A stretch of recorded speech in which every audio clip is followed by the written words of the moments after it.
What is going on, YouTube? It is your boy, Faithful to God.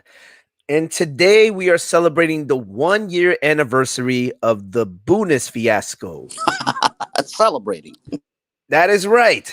Woohoo! That's right. We're celebrating the Bunis fiasco. No, in all seriousness, today marks the 1 year anniversary of the David Bunis fiasco. Of the It was Boom Church panel discussion, which introduced Bunis.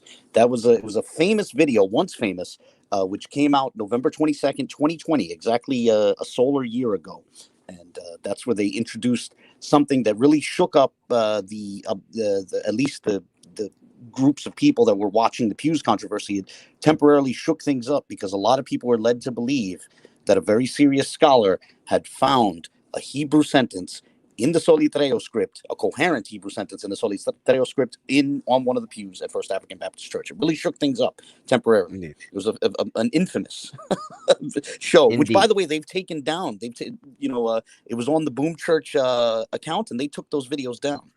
Interesting. Well, before we get into that, I do want to say this. It's a little side thing. I generally don't do this, but hey, here we go. If anybody feels led, there you have it at the bottom. You guys can see it. If anybody wants to, that's fine. But in the meantime, I do want to say it's been an interesting year, hasn't it?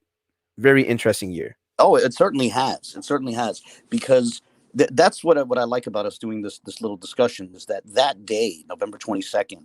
A lot of people, as you know, there were even Christian apologists behind the scenes that were telling us, "Oh, wow, they actually did it. They got a scholar to confirm, and it's a scholar of Solitreo, and he said there's a sentence on one of the pews, and they did it." And I was trying to tell people, no, they didn't show anything. There was a bit of a bait and switch, and people didn't fully understand that. But then over time, for those who followed the story, over time we found out that they were bluffing. They were misrepresenting the scholar that they were calling to witness. So how about we do this? Can you give everybody a brief overlay of how the controversy occurred? Kind of give a little bit of the lead up, then give what ended up happening with the relevant scholar, and then what happened subsequently after that. Okay, so the background to this is that there were a number of people who were coming into the forums that are set up to have discussions between Christians and Israelites, or Christians who don't consider themselves Israelites and people who do consider themselves Israelites.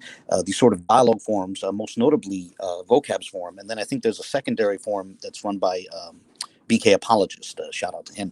And so in those forums, there was this claim that was coming around that a church in Savannah, Georgia, which was built by slaves, had cursive Hebrew on the pews. Now, I'm interested in language, so I stepped into it. I wanted to, see some of this. It was fascinating to me, and not in any sense of like trying to disconfirm anyone's, to refute anyone's lineage claims or anything like that. I was interested in the linguistic aspect of the discussion. So I started looking into it, and I felt that there was no evidence of, Hebrew on the pews, and I started saying that, and I started pointing out that, if people are going to make this claim, they need to, show some evidence. They need to transcribe what appears on the pews. And if you're going to say, a position that I took is that if you're going to say there's language on the pews, you should show a meaningful sentence. It's not enough to just show a something that that resembles a character, because on the pews there were markings that resembled all kinds of things.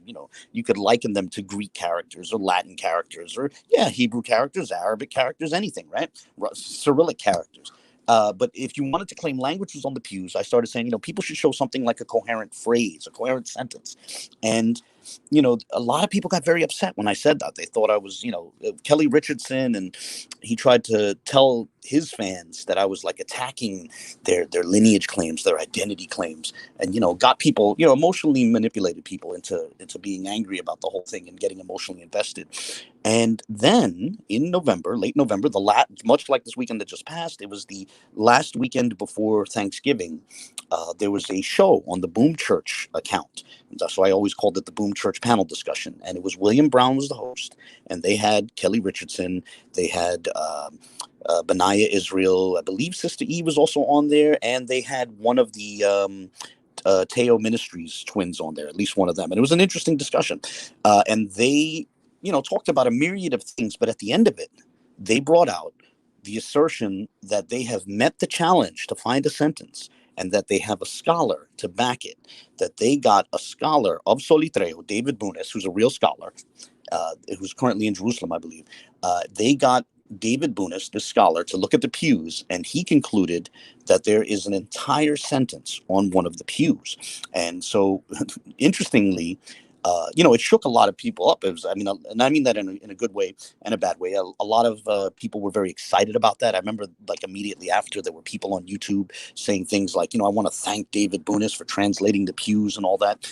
But what was interesting is they show an email where he makes a vague reference to possibly seeing Israel on one of the pews, and they claim that he confirmed an entire sentence. But of course, they never showed him confirming an entire sentence. They never showed what the alleged Hebrew sentence was, but they gave a translation of the sentence. And so I was immediately skeptical about that. My thing was, uh, why show a translation of the sentence? Why not also show the sentence itself? And also show Bunis, confirming that sentence. Where's the email for that? And they did this sort of like bait and switch. It was almost like a shell game, to be honest. And they misled people with this sort of sleight of hand, sort of misdirection. They misled a lot of people into thinking that they had shown Bunis confirming an entire sentence when in fact they never did. And Right. shout out to Orthodox Moore. He had said something that really stood out for me. He said when he was watching that with Bunis, the whole thing go down, where they weren't showing the actual confirmation and they weren't showing the sentence. He had a great line. He goes, I don't want to see the holster. I want to see the gun. And that's a great way of putting it. So in a moment, Right. I'm sorry, you were going to say something? Oh, no, you're No, good. no, I was Okay. saying right. So they're about, if I'm not mistaken, you're about to put up a clip. We're going to show a clip of the way Will Brown boasted about having that sentence on the pews, about having this confirmation from a scholar. He acknowledges that the challenge was to find a sentence. He's explicit about that because afterwards they started to change it. They were like, oh, no, no, no. They accused us of moving the goalposts. But back then they acknowledged that the challenge was to find a coherent sentence. And he claims a scholar found the sentence, and they even give a translation of that alleged sentence. So, it's my understanding, Faithful's setting up the clip and is going to show it soon. In the meantime, while we're moving into that, what I can tell you is that as time went on, a number of people, myself included, reached out to David Bunis, and they asked him if he did in fact confirm a sentence. And as many know, he said that he was misrepresented, that he never confirmed an entire sentence. At most he suggested a word as a possibility, but he thought that the pews were very vague, and they were open to interpretation, open to multiple interpretations, and that there might not be any Hebrew on there. So they had badly misrepresented Bunis. And well, let's jump right into it, actually. You have the clip here. Let's go ahead and play it. So this is an 80-second clip. This is what Will Brown was saying triumphantly back on this day a year ago. But then you also challenge Pastor Kelly, because Pastor Kelly blatantly said that he couldn't read what's on the pew. He can look at a few characters, but he couldn't read the pews. And y'all put out a challenge that he must be able to decipher a coherent word or sentence on there. Now, we got it for you. We got this for you. So this is what you wanted. We gonna give it. We gonna give you what you want. And so after this, there isn't anything to hang on to or talk about. So and it says here, thanks for the new look. Thanks for the new look at the characters. Looking at it, that says, it seems to me that you could also see Yisrael in the characters or in the pews. So not only does it says take a grasp of God, but it said take a grasp of Yah or God, Israel, with a bass voice, as you put it, or with a loud voice, meaning praise him loudly. That's what this means. So Abu asked, can we find a coherent sentence? Well, yeah, we just did. And not only that, we got a scholar to back it. So we know what the actual language is. We know what's on the pews. We know what the specific pew says.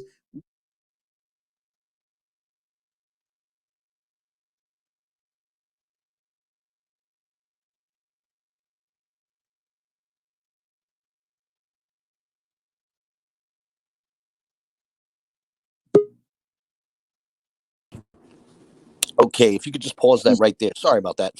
If you could pause that right there, we'll jump into the next clip in a moment. But I just want to set up that clip. First, discuss what we just saw, and then we'll notice that he acknowledged that it was a full sentence, right? He acknowledged that the challenge was to find the sentence, and he even gave an English translation of the sentence that was allegedly found. Keep that in mind, because my immediate objection was that they never showed the actual sentence. And I actually went to that video back when it was up. Keep in mind, Will Brown has since taken the video down. But I went to the video and commented, and he allowed me to comment back then. He wound up deleting my comments. But I actually asked him, I said, thank you for the translation, but could you give us the precise string of Hebrew characters? What exactly is the Hebrew sentence? And they never gave it to me. And not only did they not give it to me, but Kelly Richardson was commenting. He was replying to me and saying things like, you owe my family an apology. You've offended me. We will not give you any information. We will not cast our pearls before swine. He was saying all this kind of stuff, and it seemed like a big bluff. It really seemed like a big bluff. So a few days later, the clip we're about to show, I wound up on Berean TV on a show that was titled Putting the Pews to Rest. And I got to be on at the same time as Benayah Israel. I got to have a very brief exchange with Benayah Israel that was about, a little bit less than 7 minutes long. So you'll hear me here. It's going to be 7 minutes. You're going to hear me lay out my objection, which is that they showed a sentence, but they didn't show the precise Hebrew phrase. They showed a translation of the alleged sentence, but they didn't show the sentence itself. And then they tried to imply that I'm not worthy to receive the sentence, and how concerning that was for me, and how, despite all their boasts and despite all the excitement, a lot of people, despite how excited people were, I wasn't convinced, and by the way, in this clip, you'll also capture that, God bless Berean. I love Berean. I'm a fan of Berean.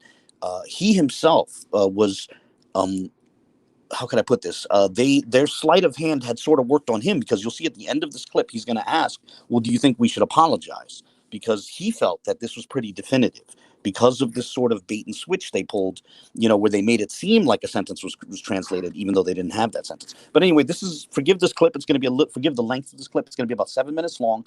But this is me on Berean laying out my objections, and listen to Benayah's response. He acknowledges that there is some legitimacy to my objection, and he says that we need to be patient, because the process of vetting it through various scholars is still ongoing. So this is going to be about 7 minutes long. Here we go.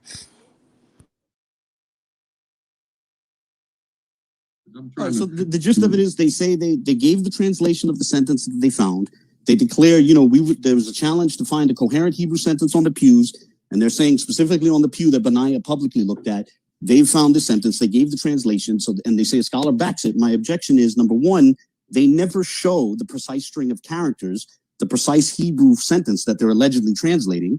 And second, the scholar, the one email they showed, maybe they have other emails where he does endorse it, but the one email they showed was inconclusive. He's not clearly endorsing their translation, this long sentence that they gave.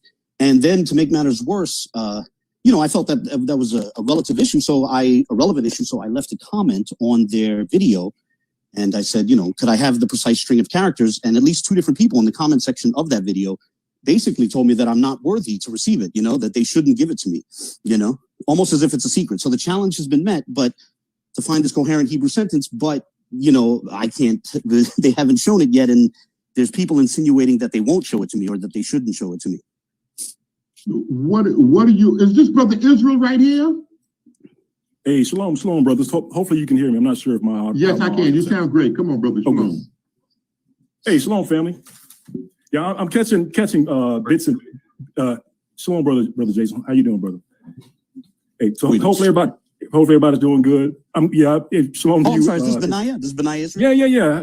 Thank you for coming on, sir. Let me just say first and foremost that, despite the fact that I've been disagreeing with your videos, I hope your post, I hope it's clear that I respect what you've done thus far, and I really appreciate your two public posts on the subject, attempting to transcribe what you saw on the pews. I really appreciate that. I hope that's clear.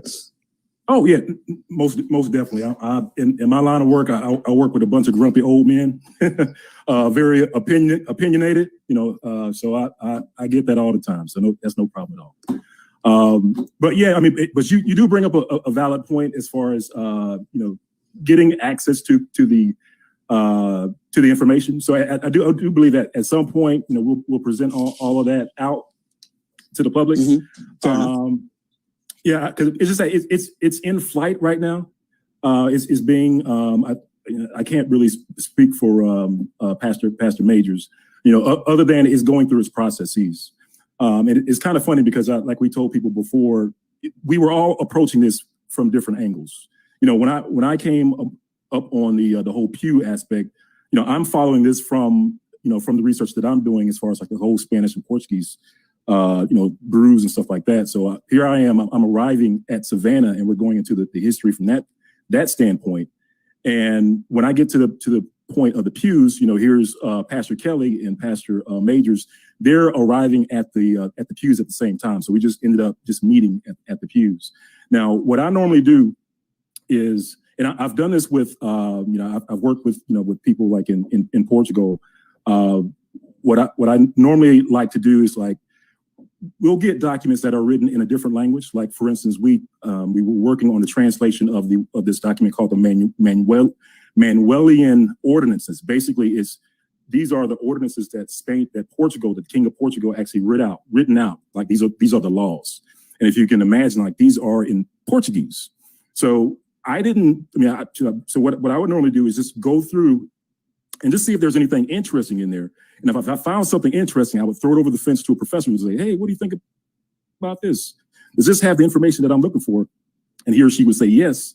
And then after that, we would go through, the secondary process, which is I would have a couple of people do some translations on it, but I would also send it off to a professional translation company that I would have to pay money out of my pocket. And, based on the number of pages that's in the translation, like the Manuelian document, it can be pretty expensive. So sometimes I have to save up to be able to ship that off to get it translated, and it takes time to get it back. So I had planned on doing that with the whole pew stuff. Basically when I released the video, it was step one. Step one, take a look at it, and just have the cursive Hebrew on one side and have the pews on the other side. And when I tell people, it's funny because like this was the first pew. Like I literally sat down in my chair, pulled up the pew, pulled up the Hebrew cursive, and I'm doing that stare and compare. Say, hey, well, this looks like that. That looks like that. Well, that looks like a word. And so I guess I take that, and I actually started reaching out to my contacts overseas because I'm getting ready to try to get this process, and then that's when I kind of linked up with. I hear from Pastor Majors and Pastor Kelly that they're also doing the same work. So we started combining forces on that. So, but yeah, it's in flight. I think you, like I said, I think you do have a valid point as far as getting access to the information. I'll just say be patient. I think there's they kind of wanted to vet it out a little bit more because I think we're soliciting more than a couple professors so that we can get this thing have a full backing. Because anytime you present something to the public that's going to be an official document, you have to have. It's always nice to have a body of professors that stand behind it. And like someone is saying right here, that it's a process and it takes time. So even if we're saying that it's still up in the air, you don't feel it's time to apologize? Not as of yet, Abu? Well, I mean, to be fair, I don't think I was unfair with them at all. All I said was, I'm open to the possibility that any language is on there, but I personally do not see any discernible language on those pews. Even after the video? Oh, yes, even after the video. Now, I've never taken the position that necessarily that has to mean there isn't any, because I haven't even seen all the pews. So, of course, that's why I've always invited people, like including Pastor Kelly Richardson. I've always tried to invite him to just look at the markings themselves and share his methodology and, look at them publicly. That's all I ever really wanted to do. Because, yes, of course, and I think we said this in your last show, it's possible there's various languages on the pews I've looked at and the pews I haven't seen. So all I was saying is that I want people who are proponents of a view to present their case. And that's all. And I don't think that was unfair. I'm happy to say, okay, that yes, there was language on it if it's demonstrated, but I don't think I was unfair. So I'm uncertain why I would need to apologize. Okay. Thank you very much for that. So to explain the significance of that, again, they had made a declaration that a scholar had found an entire Hebrew sentence in the Solitreo script on the pews, and that scholar was David Bunis. I was saying they never actually showed the sentence. They never actually showed Bunis confirming it, and I raised that objection a few days later on Berean's show. A lot of people thought it was definitive. I'm talking about that what was shown on the Boom Church panel. A lot of people had been taken in by that sort of sleight of hand that occurred, and that's why even Berean was insinuating that maybe we should apologize for doubting that there's a Hebrew sentence on the pews. And so Benayah raised a point, which was at the time, if we're going to try to be as fair and charitable as possible, was somewhat fair. He said, we're still vetting it.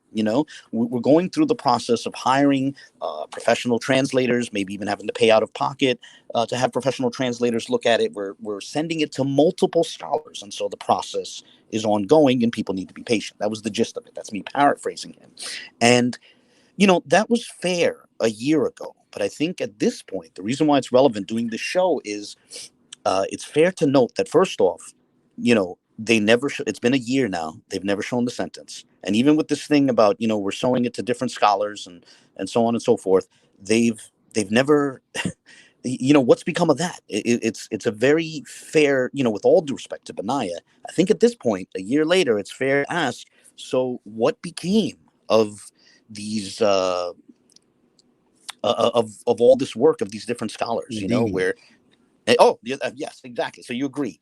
And Yes. I think that's a good question, right? What's become of it? Go ahead. Could we do something, because I think it's salient, because it was the relevant scholar who was being misused, Professor Bunis. Could we actually show some of the email correspondences that took place between you guys? Sure. Actually, before we do that, I did want to kind of interject and offer a little bit of a commentary on everything.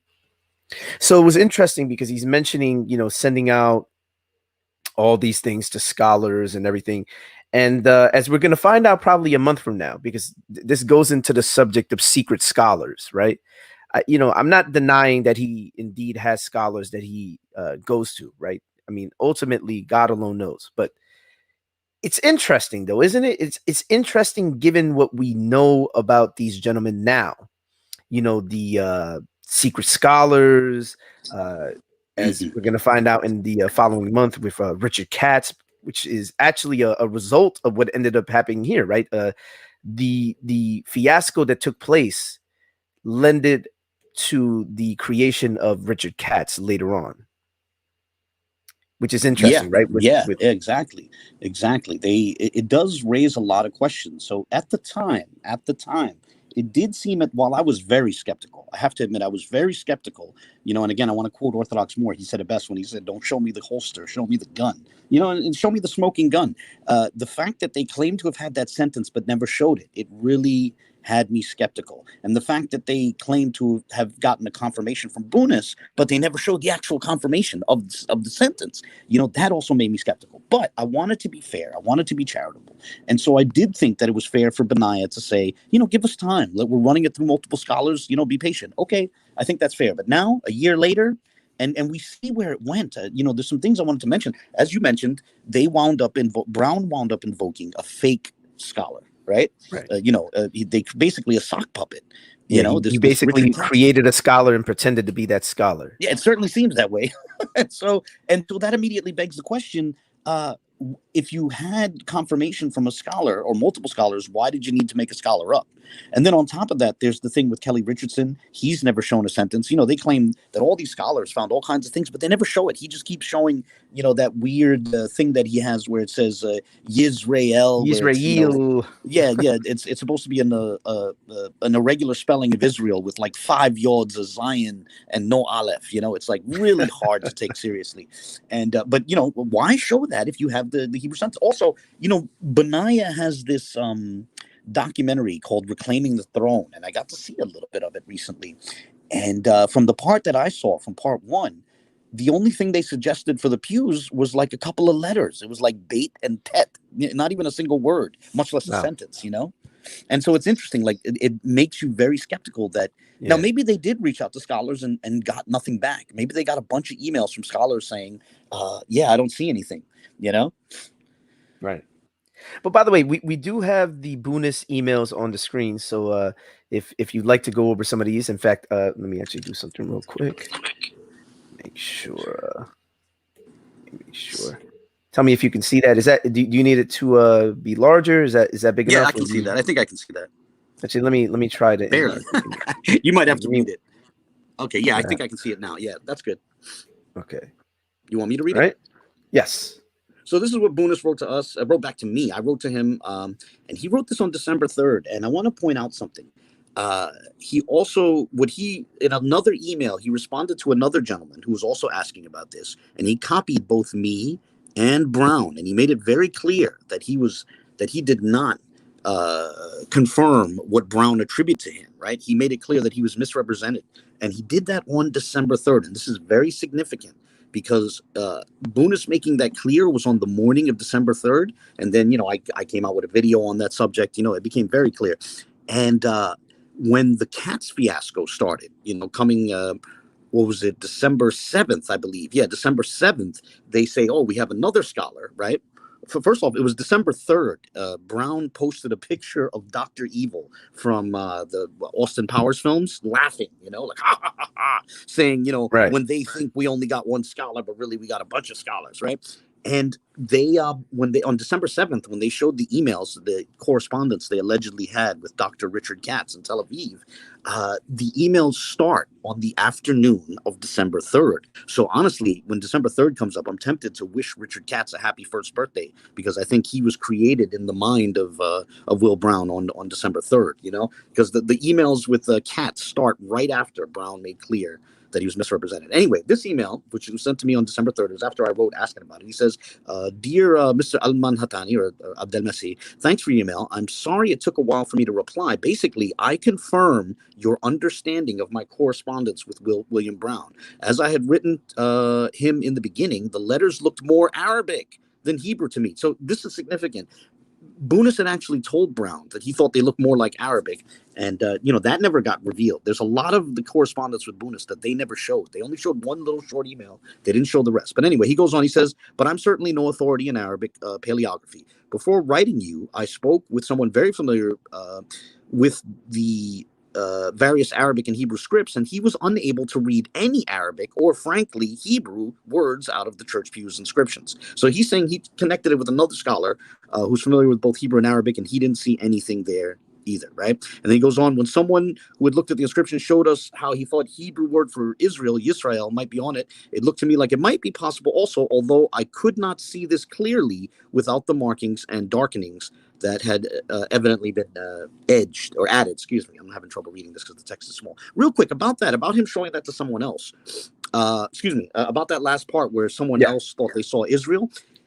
Bunis was writing these emails quickly, and so was actually mistaken here. And there was a lot of speculation on the part of Kelly and Brown and their followers. They thought this meant that another scholar saw Israel, but what it was is he was referring to an email from a skeptic. A skeptic had reached out to him and said, "I saw Israel in the Aramaic block letters in your email," meaning the email that they showed had the word Israel in it. This person was not claiming they saw it on the pews. They were saying they saw it in Bunis's email, which was shown on the screen, the only email that they ever showed.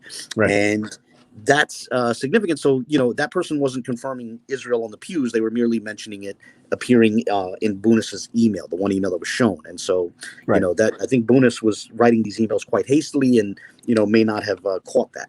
And so, but they had that information for a long time. So they should know that the other person being referred to was referring to the email, not to the pews. Right. Is there anything else for this one? Or? Yes. In fact, if I could actually finish reading this, where it says, so it says basically, when someone had looked at the inscription, when someone who had looked at the inscription showed us how he thought the Hebrew word for Israel might be read out of it, it looked to me like it might possibly be so, although I could not see this clearly without the markings and darkings that he evidently added, right? When we go to the next portion, it says, that he had added. To your questions, did you in fact reach a firm conclusion that a discernible Hebrew phrase is on the relevant pew? Or did you merely suggest possible interpretations of a collection of markings open to multiple interpretations? And did you support a reading that could be translated, take a grasp of the Lord, in this case, Yah, etc.? If so, can you share what the precise Hebrew phrase was which translated that way? Now, this was your questions to him, and this is Bunis' response. My reply is no, I definitely did not reach a firm conclusion to the effect. And yes, I think that at most, the markings are open to multiple interpretations. I certainly cannot make any connection between the English phrase you cited and any Hebrew expression I can think of. Exactly. So what does that mean? Why is it that they never showed the sentence? The sentence doesn't exist, and Bunis never confirmed it. Now, the funny thing is they went on to claim that we harassed Bunis, that we intimidated him, and it's a completely baseless accusation. But they came up with this fantastic story about us harassing and intimidating Bunis and getting him to change course and no longer want to support them, right? Here's the funny thing. Before we get to that, because there's one more email. And okay. Well, I just wanted to this say will about lead that right into it'll lead right into what you're about to mention about further correspondence. But before we get to that, I think not it's even salient for the correspondence, but yeah, we'll get into it. Go ahead. Can you see my my mouse? Do you see it? No, but let me take a closer look. Do you see where I'm circling? I'm circling. Yes, I see it. Yes. So do you see where David Bunis 2 and it says will? Can you explain to everybody what's going on here? Okay. So this is again also December 3rd. Yeah. Someone else, it was actually, I think he was some sort of a teacher down south, if I'm not mistaken. And his students caught wind of this, that Boom Church panel discussion, and they were really bowled over by it. And so that person wrote to Bunis, right? Now, apparently, because I wrote to Bunis and this guy wrote to Bunis, what Bunis did, and we were both asking questions about what Will Brown said about Bunis, what Bunis did is he responded to him. He responded, and then he copied Will Brown and he copied me, as if to like answer all three of us together, you know, as if to say, since both these guys are asking questions independently of each other and they're both asking about what Will Brown said, he, you know, basically covered all of us. He wrote to the guy and copied Will Brown and copied me. Okay, so let's read the email. It says, "Dear Mr. Name Omitted, thanks for your email. When I expressed a few hesitant words about what was written on the church pew, I had no idea it would help cause such a furor locally and maybe beyond. When I first saw the inscription, I thought it might be Arabic script. Then, after seeing some interpretations by others, it seemed to me that one might be able to read the Hebrew word Yisrael, that is Israel, in it. I am far from sure about this, nor do I think what seems to be some kind of inscription on the pew is in Solitreo script or is necessarily in Hebrew at all. Judging from the reactions I've been receiving, my words were rather misrepresented on William Brown's program. Only part of our email correspondence was presented, and even that seems to have been partially or partly misinterpreted. So isn't it interesting that he is very clearly showing that Will Brown's conclusions didn't seem to match up whatever he was initially proposing to them. And that he made it very clear they misrepresented him. Exactly. And so how did they respond to this? What they did is once they were embarrassed by it, they showed that they had basically misrepresented Bunis. I mean, it's funny. I don't like to use language like calling people liars and all that, but they do that. Kelly Richardson constantly called me a liar, and so if I was as uncharitable as him, I would be very much tempted to say that they lied. In the way that they represented Bunis. But whatever the case, they responded to this with yet another fiction. They claimed that we harassed Bunis and intimidated him into, changing course, right? And so here you have on your screen this other email, which shows that he was still corresponding with me as late as December 13th, long after they claimed that I had harassed them or we had harassed them. But first I want to cover two things. If you could draw back just a little bit. Yeah, that's fine. I can read it. First off, here's the thing. Regarding us harassing him and allegedly intimidating him into changing course, right?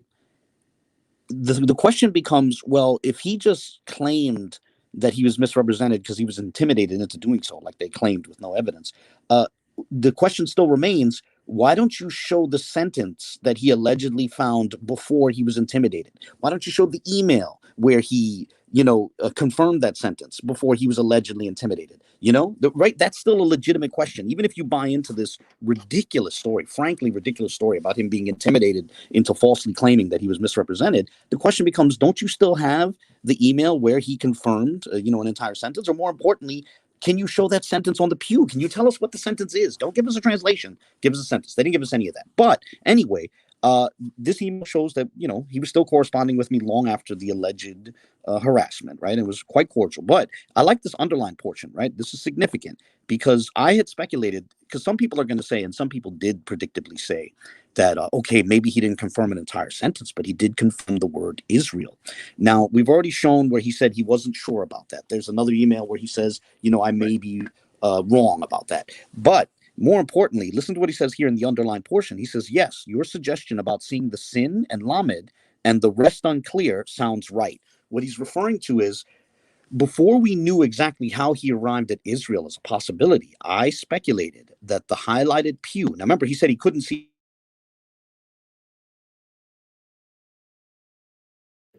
Oh, you seem to have cut out. Yeah. Oh, you have to repeat that last part? Yeah, no, sorry about that. Right, I had speculated that they were looking at Benayah's pew. The pews that Benayah highlighted, and I had speculated that he had arrived at Israel based on a couple of letters looking similar. And yeah, exactly. This is precisely what I had suggested.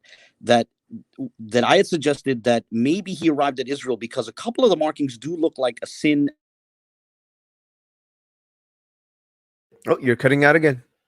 All right. Might have to fix your signal. Yeah.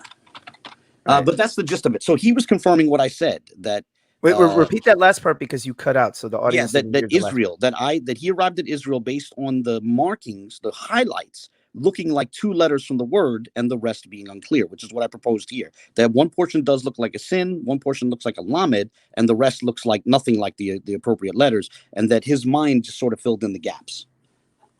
That was what I proposed, and that email from December 13th, he confirmed that. Right. All right. Hold on one second. Let me actually go back to the relevant email. All right.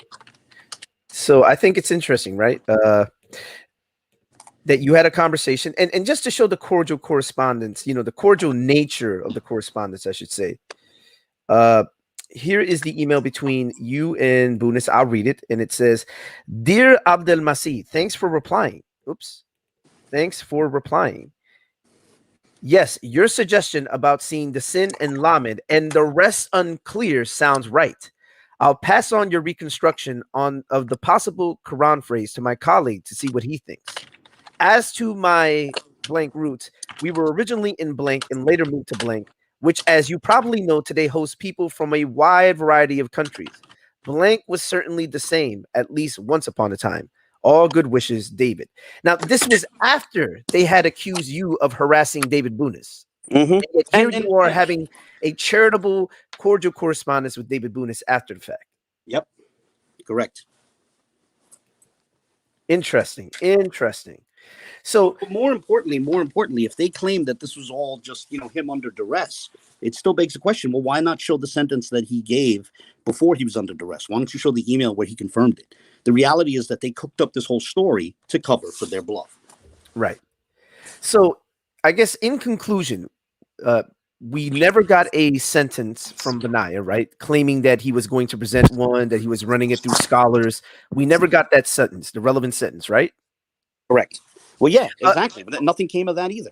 Matter of fact, since we're on this topic, so the original claim, and you can correct me if I'm wrong, the way that, so people might ask when they see the cover photo, what does take a grasp of Yah Israel with a bass voice? If you could briefly give an explanation of how they initially came up with the relevant conclusion. In fact, while you do that, I'm going to do something before we do it was a terrible line of reasoning. What they were doing is they were looking at a specific pew, and they, Benayah was misreading what letters were there, and then he was trying to enter it into a modern Israeli Hebrew translator, and he was entering in the wrong letters at certain points. and also he didn't understand that the letter, the relevant translator will make a guess even when you put in like complete gibberish. It will try to give you something nearby to that. And so he thought that his translator justified, and it really didn't, but he thought it justified, take grasp of Yah with a bass voice, right? That was one of his suggestions. So because Bunis had said you also might be able to see Israel in there, they thought that justified them just inserting it. Nope, you're breaking up. Grasp of Yah with a bass voice. Israel, take grasp of Yah, Israel with a bass voice. But of course, actually, what I'm gonna do is I'm gonna just very briefly show on my screen. You did a video on this, so I want to show on my screen the relevant video. It won't have any sound. It will just have essentially the methodology. So this is what Benayah initially had proposed, right? Yeah, so precisely. the relevant pew is this one right here. This is the pew, right? And initially, if I'm not mistaken, yeah, here we go. This is basically what he had proposed, right? Het, right? Precisely. Right. So he had two hets, but then this somehow reversed and became shin lamed.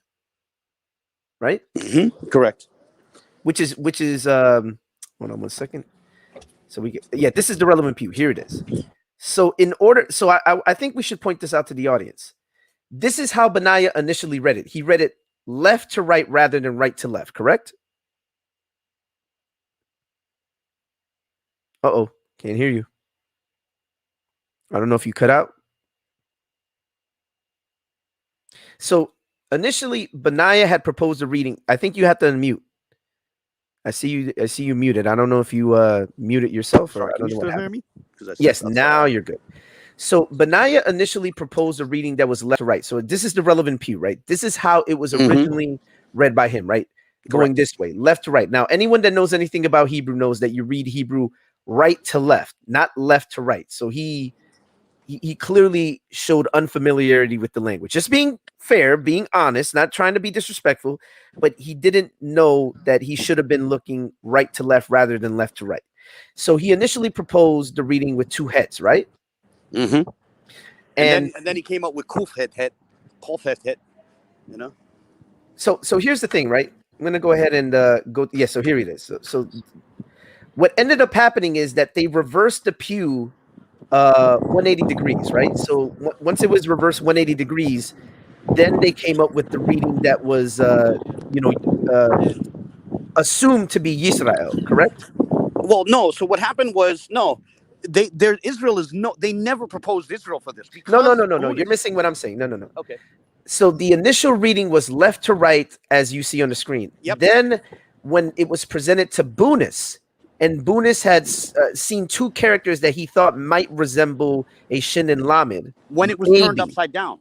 When it was turned upside down, that's what I'm saying. When it was reversed, when the image was reversed, that's where so-called Yisrael was proposed, right? By I guess by Bunis, and that based on hesitancy, nothing concrete.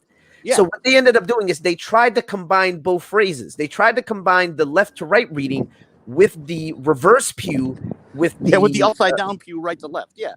Right to left, right. With Yisrael, supposedly. So meaning what they were basically, if in order for that to make, then you're breaking up. And stuff like that. So it was really hard to take seriously. Or what's proposed to be like a bet and a sin is, supposed to be a lamed when upside down. And it was so incoherent. And this is the website right here, right? It was impossible for them to find that sentence on there. I knew it. And that's why I pressed them. So can you show me the precise string of characters behind that translation? And that's why I knew they were bluffing when they were saying things like, "Oh, we're not going to put our pearls before swine." I mean, it was just so Abu, look at your screen. So this is the relevant translating tool that they use, right? Do it in Hebrew, right? Or something like that. If I'm not, do it in online Hebrew. Tool. doitinhebrew.com, I think, is the website. So when you put in the relevant, let me actually go there. Yeah, like you ended up putting gibberish and it'll give you nothing, right? It'll give you nothing. It'll make a guess. If you put in it'll make a guess, but the definition portion at the bottom will essentially not give you a string of like relevant actual characters rather than, so I'm just scrolling fast. Right. The gist of it is that translator, if you put in gibberish, what it's going to do is it's going to remove letters from your string or add letters to your string to try to come up with something coherent. And they didn't understand that that's how the process worked. They didn't know when it was guessing and when it was actually translating. Right. So what's interesting is that they tried to combine the upside down reading, so-called reading, with the so-called Benayah initial reading, and they tried to make a whole phrase, which to me, right there, I think that shows the deception in and of itself, right? Yeah, and they never told their fans that that's what they were doing. They pretended like Bunis confirmed the final result when he didn't do it. Right. I mean, it was just so bad, and that's why, like I said, I knew they couldn't possibly produce that sentence from that pew. They were bluffing, and they acted like it was outrageous. So look at my screen. String of characters. Yeah, look at my screen. So this is just so the audience gets a general idea if they're not following along. Yeah, that's when it's turned upside down. This was the Bunis that 2 letters were proposed and everything else unclear. So this is how it actually read when Benayah was looking at it. So he read it left over here, left, right. That's not how you read Hebrew. That's not how you would read Hebrew. It's right to left, like. Correct. To me, that was just a glaring, obvious example of him not knowing Hebrew. But then Bunis was obviously proposing 2 letters going right to left. So it is impossible to take a grasp of Yah Israel with a bass voice doing this and just looking at it this way. In fact, there's nothing there to even allege that reading. Well, let's be honest. None of it is justified. The whole take grasp of Yah with a bass voice, that's not justified. Israel is not justified. And it's definitely not justified to combine the two, Right. But the funny thing is, now they could say, oh, but that was in the early days. Yeah, Benayah's not an expert. He was just trying to work it out as an amateur, and that would be fine. But remember what they said. They were sending it to a bunch of different scholars and even paying translators to vet it. Now the question becomes, it's been a year. What happened? By the way, I sent you something on Facebook Messenger. I don't know if you got it, a little image. I just sent it a little while ago. Would you be able to show that? Absolutely. Give me one moment. Sure. So what he's going to grab, I got to see their documentary, the much ballyhooed documentary called Reclaiming the Throne. It's on Vimeo. It's a paid documentary. You have to pay, I don't know, what, $36, $12 per episode, something like that, or you can buy it for $70. And it's funny because it shows where they're at like a year later. And at least in the portions I saw, they touch on this subject, that touch on the pews. They don't attempt to show any of this stuff that Bunis allegedly confirmed. They wind up just showing a couple of letters, Beit and Tav. We can't show any clips from the documentary, but maybe we could show a still image, of what they claimed appeared there. Yeah, give me one moment. I'm actually about to show it right now. Here we go. Okay, excellent. Yes. So think about this. This is the documentary comes out almost a year later, at least 7-8 months later, where they're, after all the alleged consultations with scholars and professional translators, this is what they showed. That's the pew on the left, and that's what they claim appears there. 2 letters, Beit and Tav. That's it. And even that is incredibly unclear. A case could be made that what they're claiming is like a Beit is actually a Greek omega. If you look at that thing on the top of the red thing on the left, it was, it shows that they wound up having nothing. They started out claiming that a scholar had backed an entire sentence, but then by the end of the process of questioning them and looking over their methodology, they've been reduced to they're no longer endorsing anything coherent. There's Kelly going around. They're reduced to absurdity. That he found a single word, which is just a completely ahistorical spelling. Again, 5 yods, a Zion, and no Aleph in their spelling of Israel, which is just, I don't think anyone can take it seriously. And then on top of that, the one other thing they're doing, they have their documentary claiming there's a couple of letters. And so, they didn't, I don't know what to say. It shows that it signifies the disingenuousness still continues to run deep. It's like, well, what I would say is it captures how a year ago they really were bluffing, because if they really had what they claimed to have had, and that they just wanted to vet it through multiple scholars, surely that would have been confirmed by now. Surely they would have shown it, but they didn't have what they claim to have had. Otherwise, they Right. would have brought it out, you know? Like if there really was a complete sentence on the pews, they wouldn't be saying, oh, look, this pew looks like it has a couple of letters. I do have to say this. I mean, I always use this phraseology, if they're getting these things wrong, what else are they getting wrong? Just food for thought. Food for thought. No, but, yeah, it's a fair question. It's a fair question because it is alarming for me that because Benayah covers Benayah, Kelly, Brown. They cover a wide variety of subjects, right? And a lot of these subjects I'm not familiar with, I'm not particularly interested in, so I don't really take a close look. But for me personally, it is alarming that on the one subject I'm familiar with, when I did take a close look, things were definitely not as they were originally presented. And that is alarming, So, but then I'm sort of asked to, trust them on the rest of the stuff. If I can touch on another thing like that, the documentary actually makes another claim, because when it tries to grapple with this idea of what language might be on the pews, it invokes Lorenzo Dow Turner's book. I forget the exact title, but it's something like Africanisms in the Gullah dialect or something like that, right? It's considered one of the definitive works on the Gullah dialect. And they proposed that the people who made the markings were Gullah. I'm not saying the book does. Benayah and them proposed that proposed that the markings were made by Gullah, the Gullah people down in the southern part of the United States.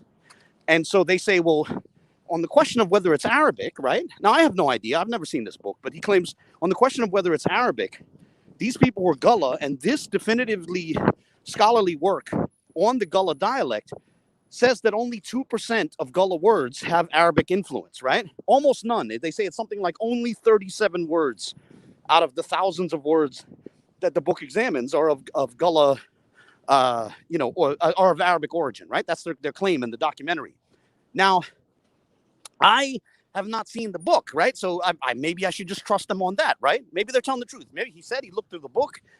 Book looks at 4,000 words, only 37 of them are of Arabic origin. Well, it turns out Orthodox Moreh looked in the book and went over it with a fine-tooth comb, page by page by page, and found that they badly understated how many words of Arabic influence are in the Gullah dialect. In that book, it turns out there's actually hundreds of words that are from the Gullah dialect. And then on top of that, some of the languages that Gullah is influenced by, maybe not all the words are from Arabic, but even some of those languages that are using non-Arabic words, we're writing them in Arabic script.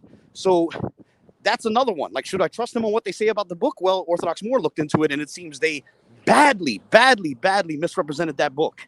And so that speaks to your point. Right. Sorry, forgive me. I'm walking, Indeed. I'm going through traffic right now. Well, but I think with that speaks to your point that, it feels like we definitely have to take what they say with a grain of salt, because if the things that are being scrutinized are coming up short, it makes you wonder, what about the stuff that hasn't been scrutinized yet? That was the point of that long segue. Indeed. Well, with that being said, I have to go soon, but go ahead. I'm sorry. Yes, I think that pretty much covers the Bunis controversy. If anybody's interested, I highly recommend that you go to the part of my channel that has a playlist, and you look at if you just give me a moment, I'll tell you exactly where it is. So it is the playlist, if I'm not mistaken, which is entitled,